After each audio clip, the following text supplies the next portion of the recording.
Assalamualaikum warahmatullahi wabarakatuh. Hello guys, welcome to our video. Enjoy for watching. Like, comment, and share. Perkenalkan, kami dari kelompok 6 yang beranggotakan Fitria Rahmadani dan Wani Azahra.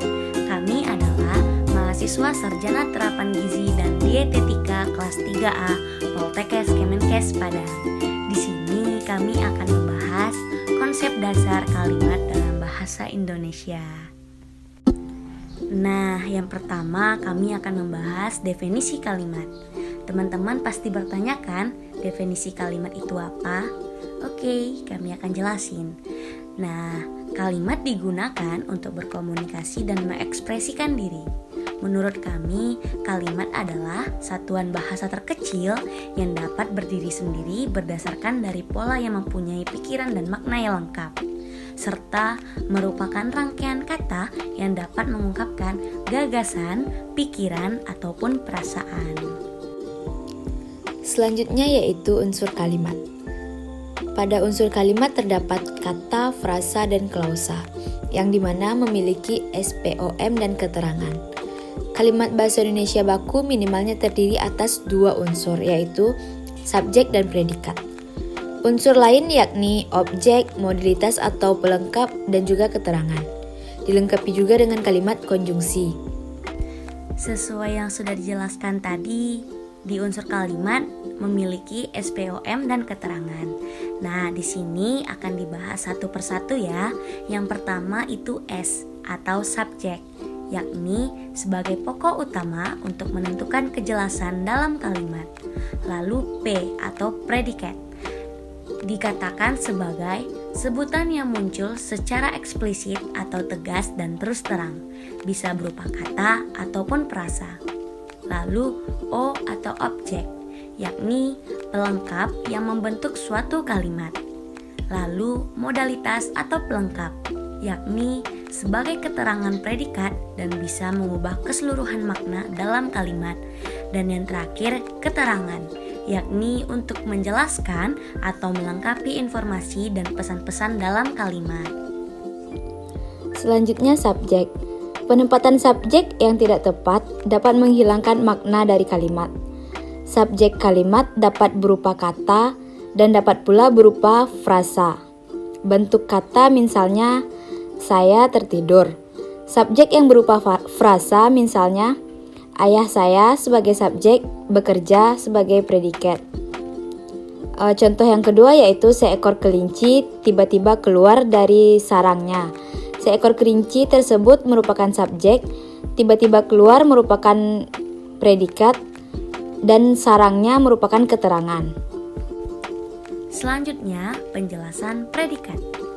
Predikat dapat berupa kata dan dapat juga berupa frasa. Predikat yang berupa kata, misalnya, pengusaha sukses itu menemukan peluang bisnis barunya. Sedangkan berupa frasa, misalnya, pengusaha itu sudah mendapatkan peluang pengembangan bisnisnya. Penjelasan objek. Kalimat predikatnya transitif, predikatnya membutuhkan objek. Jika kalimat predikatnya intransitif, predikatnya tidak memerlukan objek. Predikat yang memerlukan objek biasanya berupa kata kerja berkonfiks me, kan, atau me, i. Contohnya, mahasiswa mendiskusikan anti korupsi. Anti korupsi didiskusikan mahasiswa. Di sini objeknya yaitu mahasiswa. Negara Republik Indonesia berdasarkan Pancasila. Ibu membawakan saya oleh-oleh. Objek di sini adalah saya. Selanjutnya, penjelasan modalitas atau pelengkap. Jika unsur pembangun kalimat bisa diputarbalikkan, berarti kalimat tersebut mengandung objek. Tetapi, bila tidak bisa dibalikkan, maka kalimat itu terkandung pelengkap. Contohnya, Amir membaca buku, lalu jika dibalik, buku dibaca Amir. Sedangkan untuk penambahan kalimat pelengkap, contohnya Mary belajar sebagai subjek dengan sebagai predikat dan sungguh-sungguh sebagai pelengkap. maka terbentuklah kalimat Mary belajar dengan sungguh-sungguh. Lalu jika dibalik, dengan sungguh-sungguh Mary belajar, dan kalimat tersebut tidak termasuk subjek melainkan objek. Selanjutnya keterangan. Jika kalimat tidak ada keterangan, maka informasi tidak akan jelas.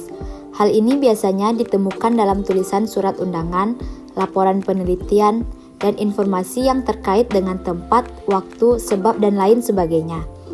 Contohnya yang pertama yaitu, sekarang saya berangkat ke Surabaya. Kata keterangan terletak pada awal kalimat. Contoh yang kedua, saya sekarang berangkat ke Surabaya. Contoh kalimat keterangannya terletak di tengah kalimat.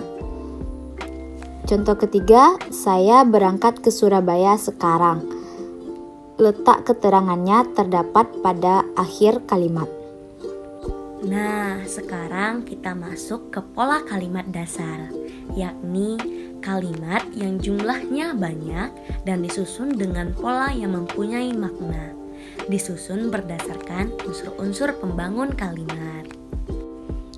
Unsur pembangun kalimat.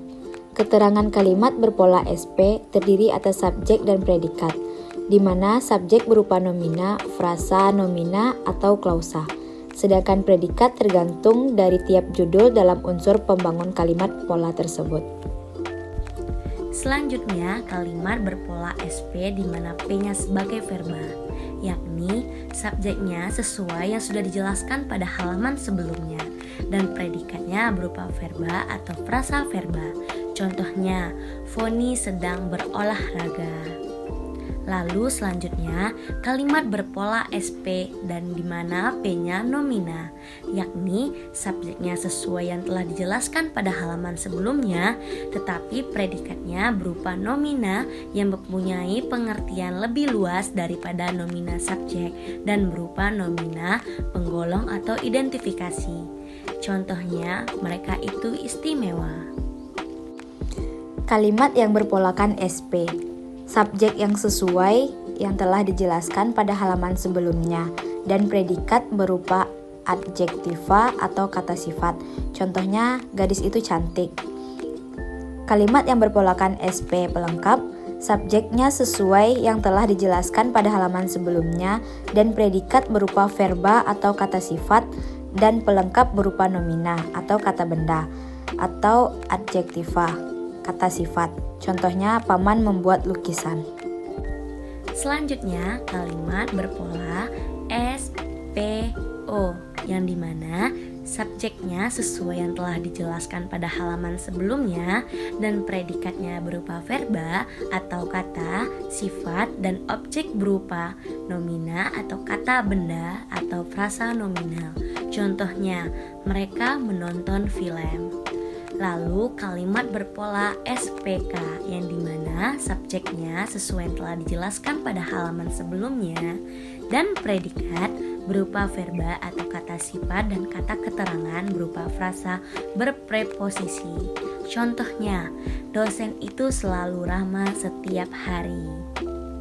Kalimat yang berpolakan SPOK, subjek sesuai yang telah dijelaskan pada halaman sebelumnya dan predikat berupa verba atau kata sifat, objek berupa nomina atau frasa nominal, dan keterangan berupa frasa berpreposisi. Contohnya, ayah berangkat ke kantor setiap pagi.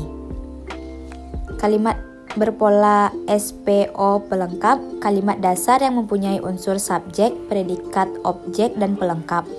Subjek berupa nomina atau frasa nominal. Predikat berupa verba, objek berupa nomina atau frasa nominal, dan pelengkap berupa nomina atau frasa nominal. Contohnya, ibuku menggorengkan ayah ikan. Nah, sekarang kita masuk ke dalam jenis kalimat. Yang dimana yang pertama, menurut jumlah klausa, terbagi atas dua macam kalimat, yakni kalimat tunggal dan kalimat majemuk. Untuk kalimat tunggal terdiri atas kalimat nominal, kalimat adjektival, kalimat verbal, dan kalimat numeral. Untuk contoh-contohnya bisa teman-teman lihat ya di sini. Dan untuk kalimat majemuk itu ada setara, bertingkat, dan campuran. Menurut kelengkapan unsur, yang pertama kalimat lengkap atau mayor memiliki subjek dan predikat. Contohnya ibu pergi, adik sedang belajar.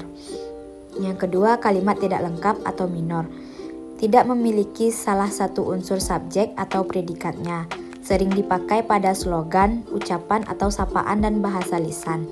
Contohnya, sampai jumpa lagi, selamat hari ulang tahun. Nah, selanjutnya menurut susunan subjek dan predikat terdiri atas dua kalimat. Yang pertama kalimat versi dan yang kedua kalimat inverse. Untuk contohnya teman-teman bisa lihat ya di sini. Menurut fungsinya, yang pertama ada kalimat berita deklaratif untuk memberitahukan atau memberikan tanggapan terhadap sesuatu informasi pada orang lain. Yang kedua kalimat tanya interrogatif untuk menanyakan sesuatu. Yang ketiga kalimat perintah imperatif untuk mengharapkan tanggapan yang berupa tindakan dari orang lain. Contohnya seperti suruh, persilahkan, ajakan, dan larangan. Yang keempat kalimat seruan eksklamatif untuk menyatakan emosi atau perasaan batin yang biasanya terjadi secara tiba-tiba. Contohnya terkejut, marah, kagum, dan lain sebagainya.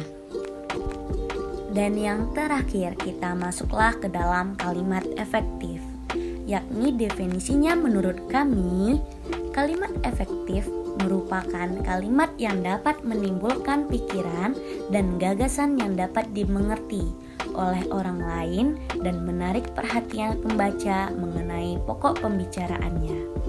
Dan sebuah kalimat efektif tentunya mempunyai ciri-ciri khas, yaitu yang pertama kesepadanan struktur, lalu keparalelan bentuk, lalu ketegasan makna, lalu kehematan kata, lalu kecermatan penalaran, dan kepaduan gagasan. Selanjutnya ciri-ciri kalimat efektif. Yang pertama kesepadanan struktur, keseimbangan antara gagasan atau pikiran dan struktur bahasa yang dipakai. Yang kedua keparalelan bentuk, kesamaan atau bentuk kata atau frasa yang digunakan dalam sebuah kalimat. Artinya bentuk pertama nomina, bentuk kedua dan seterusnya nomina. Kalau bentuk pertama verba, bentuk kedua verba. Selanjutnya yang ketiga, ketegasan makna, yakni penonjolan pada ide pokok kalimat berupa penekanan ataupun penegasan. Dan yang keempat, kehematan kata, yakni hemat dalam mempergunakan kata, frasa, atau bentuk lain yang dianggap tidak perlu di dalam kalimat. Yang kelima, kecermatan dan kesantunan. Kalimat itu tidak menimbulkan tafsiran ganda dan tepat dalam pilihan kata. Yang keenam, kepaduan makna. Kepaduan pernyataan dalam kalimat itu sehingga informasi yang disampaikannya tidak terpecah-pecah. Sekian presentasi dari kelompok 6. Apabila ada kesalahan kata, kami mohon maaf.